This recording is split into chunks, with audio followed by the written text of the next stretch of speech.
प्रश्न है, हिंदू शब्द किस भाषा का शब्द है? तो ये है फारसी भाषा का शब्द। सिंधु शब्द का प्रयोग जो प्रथम बार किया गया था तो ये किया गया था ऋग्वेद में। सामान्य रूप से नदी विशेष तथा नदी के आसपास के प्रदेश को सिंधव या सप्त सिंधु कहा जाता है। अगला प्रश्न है, सिंधु नदी को इंदोस नाम किसने दिया था? तो आपके समक्ष विकल्प हैं अंग्रेज़ों, ग्रीकों, अफगानों या इनमें से कोई नहीं।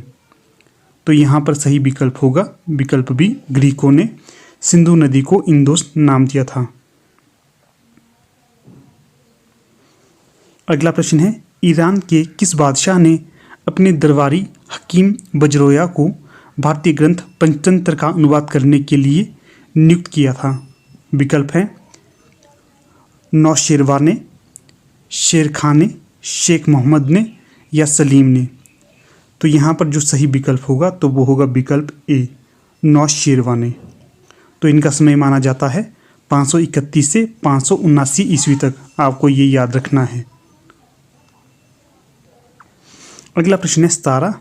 प्रश्न है, उर्दू मूलतः किस भाषा का शब्द है जिसका अर्थ है शाही शिविर या खेमा? आपको ये याद रखना है कि परीक्षा में कई बार ये पूछा जाता है उर्दू का क्या अर्थ होता है, तो ये होता है शाही शिविर या खेमा।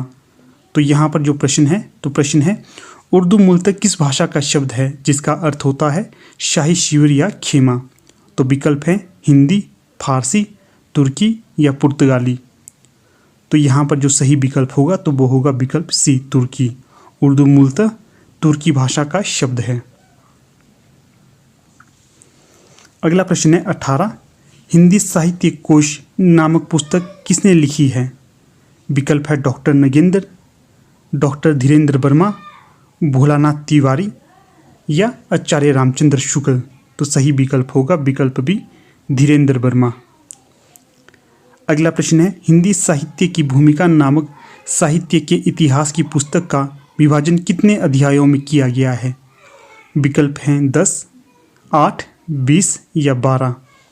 तो जो यहाँ पर सही विकल्प होगा तो वो होगा विकल्प ए, 10 भागों में। अगला प्रश्न है, हिंदी बांग में 20वीं शताब्दी नामक पुस्तक किसकी है? विकल्प हैं डॉक्टर नगेंद्र, प्रकाश चंद्र गुप्त, शुक्ल जी या रामविलास शर्मा। तो यहाँ पर जो सही विकल्प होगा तो वो होगा विकल्प ए, डॉक्टर नगेंद्र। अगला जो प्रश्न है दिनकर की पहली कविता किस पाक्षिक पत्रिका में प्रकाशित हुई थी? विकल्प हैं सरस्वती में, छात्र सहोदर में, दीपक में या माधुरी में। यहाँ पर सही विकल्प होगा विकल्प बी, छात्र सहोदर में। अगला प्रश्न है, आधुनिक युग की गीता के तौर पर किस कविता को याद किया जाता है? विकल्प है कामायनी, साकेत, कुरुक्षेत्र या उर्वशी। तो यहाँ पर जो सही विकल्प होगा तो वो होगा विकल्प सी, कुरुक्षेत्र को। ये रचना है रामधारी सिंह दिनकर की और यह एक खंड काव्य है।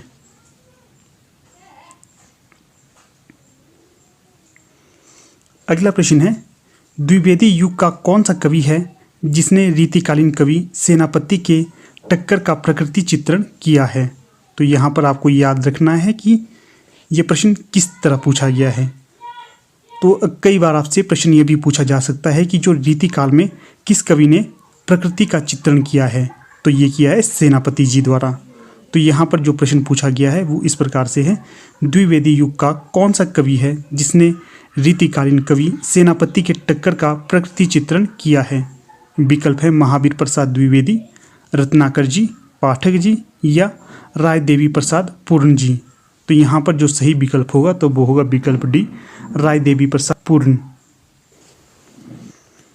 अगला प्रश्न है, निम्न कवियों को उनके द्वारा प्रयोग में लाए जाने वाले छंदों के साथ सुमेलित कीजिए। तो यहाँ पर जो सुमेलित छंद हैं वे इस प्रकार से हैं। हरिगीतिका छंद का प्रयोग मैथिली शरण गुप्त जी द्वारा किया गया था। अगला है, वर्णिक उर्दू शैली के चौपदे का प्रयोग हरिऔध करते थे। अगला जो छंद है वो है कवित छंद, इसे नाथूराम शंकर प्रयोग में लाते थे।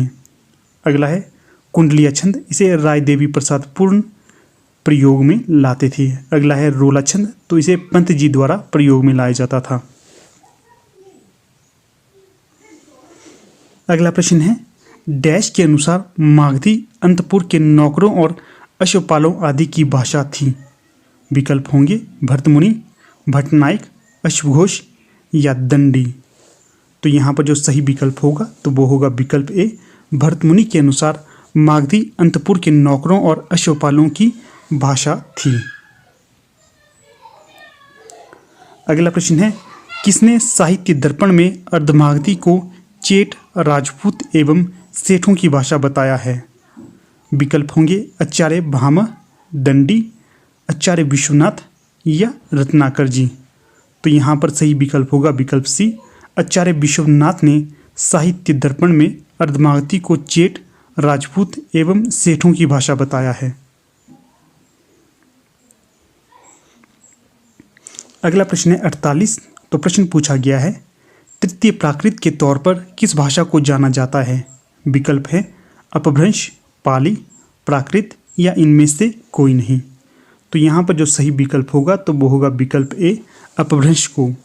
इसे संधिकालीन भाषा के तौर पर भी जाना जाता है। आपसे प्रश्न पूछा जा सकता है कि किस भाषा को संधिकालीन भाषा के तौर पर जाना जाता है, तो यहाँ पर विकल्प होगा अपभ्रंश। अगला जो प्रश्न है तो प्रश्न है अपभ्रंश शब्द का सर्वप्रथम प्रमाणिक प्रयोग कहाँ। विकल्प है महाभाष्य, अनुभाष्य, धारसेन द्वितीय के शिलालेखों में। अगला है जो अंतिम विकल्प तो वो होगा ए और बी दोनों। तो यहाँ पर जो सही विकल्प होगा तो वो होगा विकल्प ए, महाभाष्य में अपभ्रंश शब्द का सर्वप्रथम प्रमाणिक प्रयोग मिलता है। और जो ये महाभाष्य रचना है ये है पतंजलि जी की। अगला जो प्रश्न है ये है अपभ्रंश के सर्वप्रथम प्राचीन उदाहरण किसकी रचना में मिलते हैं। विकल्प है पतंजलि, दंडी, भरतमुनि या भामह। तो यहाँ पर जो सही विकल्प होगा तो वो होगा विकल्प सी, भरतमुनि। अपभ्रंश के जो सबसे प्राचीन उदाहरण है यह भरतमुनि की रचनाओं में मिलते हैं। और जो भरतमुनि है इनकी रचना है नाट्यशास्त्र। इसमें अपभ्रंश को विभ्रष्ट भी कहा गया है। बौद्धगान और दोहा का संबंध किस भाषा की रचनाओं से है। विकल्प है संस्कृत, प्राकृत, अपभ्रंश या पाली। तो यहाँ पर जो सही विकल्प होगा तो वो होगा विकल्प सी, अपभ्रंश से है। अगला प्रश्न है 61। तो प्रश्न पूछा गया है किस विदेशी विद्वान ने हेमचंद्र के ग्रंथ का संपादन कराया है। विकल्प है जॉर्ज ग्रियर्सन, कामिल वुल्के, पिशेल या गार्सा द तासी। तो सही विकल्प होगा सी, पिशेल। अगला प्रश्न है 62। संस्कृत भाषा के कितने रूप मिलते हैं। विकल्प हैं 2, 3, 4 या 5। तो यहाँ पर जो सही विकल्प होगा तो वो होगा विकल्प ए, 2, अर्थात वैदिक और लौकिक ये दो रूप मिलते हैं। अगला प्रश्न है 63। तो प्रश्न पूछा गया है निम्न में से किस बोली की लिपि देवनागरी है। विकल्प हैं सिंधी, पंजाबी, मराठी या गुजराती। तो सही विकल्प होगा सी, मराठी। आगे मराठी के कुछ तथ्य देखते हैं। मराठी की अपनी लिपि देवनागरी है, किंतु कुछ लोग मोड़ी लिपि का प्रयोग भी करते हैं। मराठी के लिए मोड़ी लिपि का प्रयोग किया जाता है। आगे है मराठी की अन्य बोलियां हैं कोंकणी, नागपुरी, कोष्टी, महारी। ये तथ्य भी आपको याद रखने हैं, अक्सर परीक्षा में इस तरह के तथ्य पूछे जाते हैं। हाँ बता दूं, अगर आप लोगों ने अभी तक हमारे इस सीरीज़ के अन्य वीडियो नहीं देखे हैं तो आपको इसका लिंक डिस्क्रिप्शन बॉक्स में मिल जाएगा। हाँ, पीडीएफ के लिए टेलीग्राम ग्रुप भी आप ज्वाइन कर सकते हो। अगला प्रश्न है 64। तो प्रश्न पूछा गया है कौन सी उपभाषा मागधी अपभ्रंश से विकसित है। विकल्प हैं बिहारी हिंदी, पूर्वी हिंदी, राजस्थानी, पश्चिमी हिंदी। तो सही विकल्प होगा विकल्प ए, बिहारी हिंदी। बिहारी हिंदी की बोलियां हैं भोजपुरी, मगही, मैथिली। आगे है प्रश्न 65। हिंदी की उपभाषाओं की संख्या कितनी है। विकल्प हैं 4, 5, 6 या 10। तो सही विकल्प होगा बी, 5। वे हैं पश्चिमी हिंदी, राजस्थानी हिंदी, पहाड़ी हिंदी, पूर्वी, इसके साथ बिहारी हिंदी। अगला प्रश्न है 66। तो प्रश्न है हिंदी भाषा की कितनी बोलियां हैं? विकल्प है 10, 12, 18 या 20। तो यहाँ पर सही विकल्प होगा सी 18। हिंदी भाषा की बोलियां 18 हैं और वो बोलियां हैं कौरवी, हरियाणवी, हरियाणवी को याद रखना है बांगरू भी कहा जाता है। कई बार परीक्षा में पूछा जाता है हरियाणवी का दूसरा नाम क्या है, तो ये है बांगरू। अगली है दक्षिणी ब्रजभाषा, बुंदेली, कन्नौजी, मारवाड़ी, जयपुरी। तो जयपुरी का दूसरा नाम ढूंढाड़ी है, ये भी परीक्षा में पूछा जाता है। अगली है मेवाती, मालवी, कुमाऊनी, गढ़वाली, अवधी, बघेली, छत्तीसगढ़ी, भोजपुरी, मगही या मैथिली। अगला प्रश्न है 67। तो प्रश्न पूछा गया है कौरवी किस उपभाषा की बोली है? विकल्प है पश्चिमी हिंदी की, राजस्थानी की, पूर्वी हिंदी की या बिहारी हिंदी की। तो यहाँ पर सही विकल्प होगा ए, पश्चिमी हिंदी की। कौरवी पश्चिमी हिंदी की उपभाषा की बोली है। अगला प्रश्न है 68। तो प्रश्न है भोजपुरी बोली है। विकल्प होंगे पूर्वी हिंदी, बिहारी हिंदी, राजस्थानी हिंदी, पश्चिमी हिंदी। सही विकल्प होगा बी, बिहारी हिंदी। भोजपुरी बिहारी हिंदी की बोली है। तो ठीक है दोस्तों, यहाँ पर हमारी वीडियो का समापन हो जाता है। अगर आप लोगों को ये वीडियो अच्छी लगे तो इसे लाइक, शेयर और चैनल को सब्सक्राइब जरूर करें। टेलीग्राम ग्रुप का लिंक आपको डिस्क्रिप्शन बॉक्स में मिल जाएगा। तो ठीक है, यहाँ पर अपनी वीडियो का समापन कर लेते हैं। धन्यवाद।